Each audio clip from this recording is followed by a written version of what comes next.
അഴിമതിക്കെതിരെ പൊരുതി നല്ലൊരു ഭരണം കാഴ്ചവെക്കാൻ സ്വന്തമായ ഒരു പാർട്ടി രൂപീകരിച്ച ആളാണ് ഡൽഹിയിലെ മുഖ്യമന്ത്രി അരവിന്ദ് കെജ്രിവാൾ. എല്ലാവർക്കും അറിയാം. അദ്ദേഹം ഇപ്പോൾ 3 മാസമായി തീഹാർ ജയിലിലാണ്. ഡൽഹിയിൽ മദ്യനയം രൂപീകരിച്ചത് 100 കോടിയോളം രൂപയുടെ അഴിമതി നടത്താനാണ് എന്ന ലക്ഷ്യത്തോടെയാണ് അത് ചെയ്തത് എന്നുള്ളൊരു ആരോപണമാണ് അദ്ദേഹത്തിന് മേൽ ഉന്നയിച്ചിട്ടുള്ളത്. നമുക്കറിയാം, അദ്ദേഹം 3 മാസമായി തീഹാർ ജയിലിലാണ്. ഇപ്പോഴും അദ്ദേഹം ഡൽഹിയിലെ മുഖ്യമന്ത്രി തന്നെയാണ്.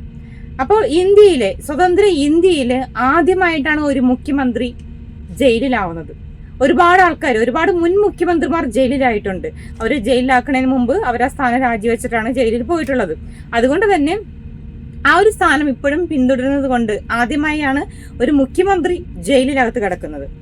അപ്പോൾ ഡൽഹിയിലെ ഭരണം സ്തംഭിക്കും, അവിടെ കുറെ പ്രശ്നങ്ങൾ ഉണ്ടാകും എന്നൊക്കെ പറഞ്ഞ് പല ആൾക്കാരും വന്നിരുന്നു. പക്ഷെ ഇതുവരെയും അവിടെ യാതൊരുവിധ ഭരണസ്തംഭനങ്ങളും ഉണ്ടായിട്ടില്ല. കാരണം നമ്മൾക്കറിയാം, ജയിലിലേക്ക് ഔദ്യോഗികമായ രേഖകളും ഫയലുകളും ഒന്നും കൊടുത്തുവിടാൻ കഴിയില്ല. എന്നിട്ട് പോലും അവിടെ യാതൊരു വിധത്തിലുള്ള മാറ്റങ്ങളും ഇതുവരെ സംഭവിച്ചിട്ടില്ല. അത് മാത്രമല്ല, ED ആരോപിക്കുന്ന കുറെ ആരോപണങ്ങൾ, ഇതിനൊന്നും വ്യക്തമായ രേഖകൾ കോടതിയിൽ ഹാജരാക്കാൻ കഴിഞ്ഞിട്ടില്ല എന്നുള്ളതാണ്.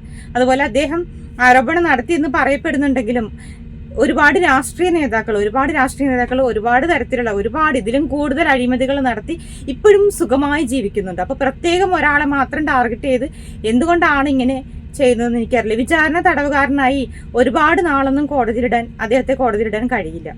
അത് മാത്രമല്ല, ഈ ഒരു പണം അഴിമതി നടത്തിയെന്ന് പറയുമ്പോൾ ഈ ഒരു പണം അദ്ദേഹത്തിന്റെ സ്വന്തം പോക്കറ്റിലേക്കോ വീട്ടിലേക്കോ ചെലവാക്കിയതല്ല. നേരെ മറിച്ച് അദ്ദേഹത്തിന്റെ പാർട്ടിക്ക് വേണ്ടിയിട്ട് ഉപയോഗിച്ചതാണെന്ന് പറയുന്ന ഭൂരിപക്ഷം ആൾക്കാരും ഇന്ത്യയിലുണ്ട്. എന്തു തന്നെയാണെങ്കിലും സത്യം എത്രയും പെട്ടെന്ന് തന്നെ പുറത്തു വരട്ടെ എന്നാണ് ഞാനും ആഗ്രഹിക്കുന്നത്. കാരണം പലരും പറയുന്നത് ഒന്നുമില്ലാതെ കോടതിയിൽ അദ്ദേഹത്തെ തടവിലാക്കില്ല എന്ന് പറയുന്നുണ്ട്. പക്ഷേ എന്തൊക്കെ തന്നെയാണെങ്കിലും EDക്ക് ഇതുവരെ അതിനെതിരായിട്ടുള്ള രേഖകളൊന്നും തന്നെ കോടതിയെ ഔദ്യോഗികമായി ഹാജരാക്കാൻ കഴിഞ്ഞിട്ടില്ല. ആരോപണങ്ങൾ ഒരുപാട് പറയുന്നുണ്ട്. അതായത് ഇപ്പോൾ ഇലക്ഷന്റെ പ്രചരണത്തിന്റെ ഭാഗമായിട്ട് അദ്ദേഹത്തിന് ഇടക്കാല ഒരു ജാമ്യം കിട്ടി. ആ ജാമ്യം കിട്ടി അദ്ദേഹം പുറത്തിറങ്ങി ഗോവയിലൊരു ആഡംബര ഹോട്ടലിൽ താമസിച്ചതിന്റെ ബില്ലടച്ചതെല്ലാം ഈ അഴിമതിയിൽ നിന്നുള്ള പൈസ കൊണ്ടാണ് എന്നൊക്കെ പറഞ്ഞ് ആരോപണങ്ങൾ ഉണ്ടായി എങ്കിൽ പോലും അതിനുള്ള തെളിവുകളൊന്നും ഹാജരാക്കാൻ ഇതുവരെ EDക്ക് കഴിഞ്ഞിട്ടില്ല. അത് മാത്രമല്ല, അതുപോലെ ഈ ഒരു അഴിമതി പണം അദ്ദേഹം കൈപ്പറ്റിയതായോ അല്ലെങ്കിൽ അദ്ദേഹം അത് സ്വന്തമായി ചെലവഴിച്ചതോ അല്ലെങ്കിൽ അദ്ദേഹത്തിന്റെ പാർട്ടി അത് ചെലവഴിച്ചതോ ആയ ഒരു രേഖകളും തന്നെ ഇതുവരെ EDക്ക് ഹാജരാക്കാൻ കഴിഞ്ഞിട്ടില്ല. മാത്രമല്ല, നമുക്കറിയാം 3 മാസം തികഞ്ഞ സമയത്ത് അദ്ദേഹത്തിന് ഒരു കീഴ്ക്കോടതിയിൽ നിന്നും അദ്ദേഹത്തിന് ഒരു ജാമ്യം കിട്ടിയതാണ്. പക്ഷെ ആ ജാമ്യം റദ്ദാക്കണമെന്ന് ആവശ്യപ്പെട്ടുകൊണ്ട് തന്നെ ED ഹൈക്കോടതിയെ സമീപിക്കുന്നു. കാരണം അവർക്ക് ഇനിയും സമയം ആവശ്യമാണ്, ഇനിയും രേഖകൾ ശേഖരിക്കേണ്ടതായിട്ടുണ്ട്. അതുകൊണ്ട് തന്നെ അവർക്ക് ഇനിയും സമയം ആവശ്യമാണ്. അദ്ദേഹത്തിന് ജാമ്യം കൊടുക്കരുതെന്നൊരു അപേക്ഷയുമായി ED ഹൈക്കോടതിയെ സമീപിക്കുകയും ആ ഒരു ജാമ്യം താൽക്കാലികമായി ഹൈക്കോടതി സ്റ്റേ ചെയ്യുകയും ചെയ്തു. അതിന്റെ ജാമ്യത്തെ കുറിച്ച് സംബന്ധിച്ച് നാളെയാണ് ഹൈക്കോടതിയുടെ അന്തിമമായ ഉത്തരവ് വരുന്നത്. അതിനുശേഷം സുപ്രീം കോടതി ഒരു കേസ് പരിഗണിക്കാമെന്ന് പറഞ്ഞിട്ടുണ്ട്. കാരണം അദ്ദേഹത്തിന്റെ ജാമ്യവുമായി ബന്ധപ്പെട്ട് ഹൈക്കോടതി ഒരു സ്റ്റേ കൊടുത്തത് സംബന്ധിച്ച് അദ്ദേഹം സുപ്രീം കോടതിയിലേക്ക് പോയിട്ടുണ്ട്. അപ്പൊ അതുകൊണ്ട് തന്നെ ഈ ഒരു അന്തിമ തീരുമാനം നാളെ ഹൈക്കോടതി പറഞ്ഞതിന് ശേഷം മറ്റന്നാള് 26-ാം തീയതി സുപ്രീം കോടതി ഒരു കേസ് പരിഗണിക്കാമെന്നും പറഞ്ഞിട്ടുണ്ട്. അപ്പോൾ ഇലക്ഷന്റെ ഭാഗമായിട്ട് സുപ്രീം കോടതിയാണ് അദ്ദേഹത്തിന് താൽക്കാലികമായിട്ടുള്ള ഒരു ജാമ്യമെല്ലാം കൊടുത്തത്. കാരണം അദ്ദേഹം ഇതിനു മുമ്പ് ഒരു കുറ്റകൃത്യങ്ങൾ തന്നെ ഒന്നും തന്നെ ചെയ്തിട്ടില്ല. മാത്രമല്ല, അദ്ദേഹത്തിന്റെ പേരിൽ മറ്റു കേസുകളോ ഒന്നുമില്ല.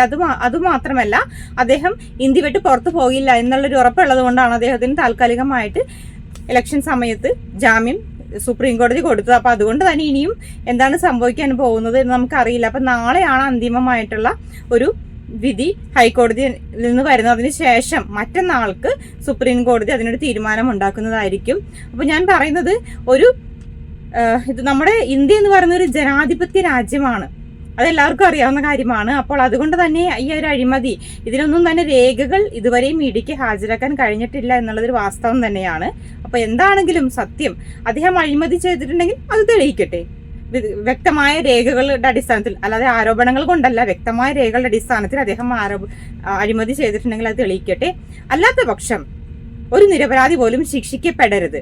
കാരണം അഴിമതി എന്ന് പറയുന്നത് നമ്മൾക്ക് അറിയാവുന്നതാണ്. എത്രയോ രാഷ്ട്രീയ നേതാക്കള് അഴിമതി ചെയ്തു സുഖമായി ഒരു കുഴപ്പമില്ലാതെ നടക്കുന്നുണ്ട്. അപ്പൊ പ്രത്യേകം ഒരാളെ മാത്രം ടാർഗറ്റ് ചെയ്തിട്ടുള്ള ഈ ഒരു പ്രശ്നം എന്താണെന്ന് എനിക്ക് മനസ്സിലാവുന്നില്ല. എന്ത് തന്നെയാണെങ്കിലും അദ്ദേഹത്തിന്റെ നിരപരാധിതയാണെങ്കിൽ നിരപരാധിത്വം തെളിയിക്കപ്പെടട്ടെ എന്ന് തന്നെ ഞാൻ മനസ്സുകൊണ്ട് ആഗ്രഹിക്കുന്നു. അതുപോലെ തന്നെ വിചാരണ എന്ന് കുറ്റം ചുമത്തിയിട്ട് ഒരുപാട് നാളൊന്നും അദ്ദേഹത്തെ ജയിലിലിടാൻ പറ്റില്ല. മറ്റ് ശക്തമായ വ്യക്തമായ തെളിവുകളും രേഖകളും ഹാജരാക്കാതെ തീർച്ചയായിട്ടും അത് സാധിക്കില്ല എന്നുള്ളത് കൊണ്ട് തന്നെ എത്രയും പെട്ടെന്ന് തന്നെ എന്താണ് അതിനൊരു തീരുമാനം ഉണ്ടാവട്ടെ എന്ന് ഞാൻ പ്രാർത്ഥിക്കുന്നു. അതുപോലെ നമ്മൾക്ക് നാളത്തെ വിധി എന്താണെന്ന് അറിയില്ല. അത് ഹൈക്കോടതി നാളെ അതിന്റെ വിധി പറയുന്നതായിരിക്കും. അതിനുശേഷമാണ് സുപ്രീം കോടതിയിലേക്ക് അദ്ദേഹം പോകുമോ വേണ്ടേ എന്നുള്ള കാര്യങ്ങളൊക്കെ ഉണ്ടാവുന്നത്. എന്തായാലും 3 മാസമാണ് ഇപ്പോൾ തീഹാർ ജയിലില്. അത് മുഖ്യമന്ത്രി ആയിരിക്കുമ്പോൾ തന്നെ, മുഖ്യമന്ത്രിയാണ് അദ്ദേഹം, ആ ഒരു പദവിയൊന്നും ഉപേക്ഷിച്ചിട്ടില്ല. ഇപ്പോഴും അദ്ദേഹം ഡൽഹിയിലെ മുഖ്യമന്ത്രി തന്നെയാണ്. അപ്പോൾ എന്താണെങ്കിലും സത്യം പുറത്തു വരട്ടെ എന്ന് മാത്രമേ എനിക്ക് ഈ ഒരു അവസരത്തിൽ പറയാനുള്ളൂ. എല്ലാം ആരോപണങ്ങൾ മാത്രമാണ്. ഒന്നിനും ഇതുവരെ അടിസ്ഥാനമായ ഒരു രേഖകൾ പോലുമില്ല. എന്നിട്ടും അദ്ദേഹം 3 മാസമായി തീഹാർ ജയിലിലാണ്. ഇതിനൊക്കെ നമ്മൾ എന്ത് മറുപടിയാണ് പറയേണ്ടത്? എന്താണ് ഇതിന്റെയൊക്കെ സത്യാവസ്ഥ? എത്രയോ അഴിമതിയിൽപ്പെട്ട എത്രയോ രാഷ്ട്രീയ നേതാക്കളും എത്രയോ രാഷ്ട്രീയ പാർട്ടികളും ഇതിലും വലിയ എത്ര അഴിമതികൾ നടത്തുന്നു നമ്മുടെ ഇന്ത്യയിൽ. എന്നിട്ടും ഈ ഒരു ആരോപണം ഉന്നയിച്ചിട്ട് വ്യക്തമായ തെളിവുകളില്ലാതെ ഇന്നും അദ്ദേഹം 3 മാസമായി ജയിലിൽ കിടക്കുന്നുണ്ടെങ്കിൽ അതിന്റെ പിന്നിൽ ആരാണ്? എന്തടിസ്ഥാനത്തിലാണ് അദ്ദേഹത്തെ ജയിലിലിട്ടിരിക്കുന്നത്? എന്താണെങ്കിലും സത്യാവസ്ഥ എല്ലാം പുറത്തു വരട്ടെ. എത്രയും പെട്ടെന്ന്, നിരപരാധിയാണെങ്കിൽ എത്രയും പെട്ടെന്ന് തന്നെ സത്യങ്ങളെല്ലാം പുറത്തു വരട്ടെ. അതുപോലെ അദ്ദേഹം തെറ്റ് ചെയ്തിട്ടുണ്ട്, അഴിമതി ചെയ്തിട്ടുണ്ടെന്നുണ്ടെങ്കിൽ അതിനുള്ള ശിക്ഷയും അനുഭവിക്കട്ടെ. അല്ലാതെ നമുക്കൊന്നും പറയാനില്ല. ഒരു നിരപരാധി പോലും ഒരിക്കലും വെറുതെ ശിക്ഷിക്കപ്പെടരുത് തെറ്റ് ചെയ്തിട്ടില്ലെങ്കിൽ. അദ്ദേഹം സത്യസന്ധമായ രീതിയിലാണ് പ്രവർത്തിച്ചത് എങ്കിൽ തീർച്ചയായിട്ടും കരുത്തോടെ തന്നെ അദ്ദേഹം പുറത്തു വരും. വീണ്ടും നല്ലൊരു ഭരണം കാഴ്ചവെക്കും എന്നതിൽ യാതൊരുവിധ സംശയങ്ങളും ഇല്ല. ഇപ്പൊ ജയിലിലാണെങ്കിലും ജാമ്യമെല്ലാം കിട്ടി പുറത്തിറങ്ങി അദ്ദേഹം സത്യസന്ധമായാണ് ഇത്രനാളും പ്രവർത്തിച്ചതെങ്കിൽ തീർച്ചയായിട്ടും ഇതിലും കരുത്തോടെയുള്ള ഭരണത്തോടെ തന്നെയായിരിക്കും അദ്ദേഹം പുറത്തു വരുന്നത്. അതിൽ യാതൊരുവിധ സംശയങ്ങളും തന്നെ ഇല്ല എന്ന് നമുക്ക് ഉറച്ചു വിശ്വസിക്കാം. എന്താണെങ്കിലും നാളത്തെ വിധിയെല്ലാം വന്നതിന് ശേഷം സുപ്രീം കോടതി എന്ത് തീരുമാനം എടുക്കുന്നത് എന്നൊക്കെ നമുക്ക് നോക്കാം.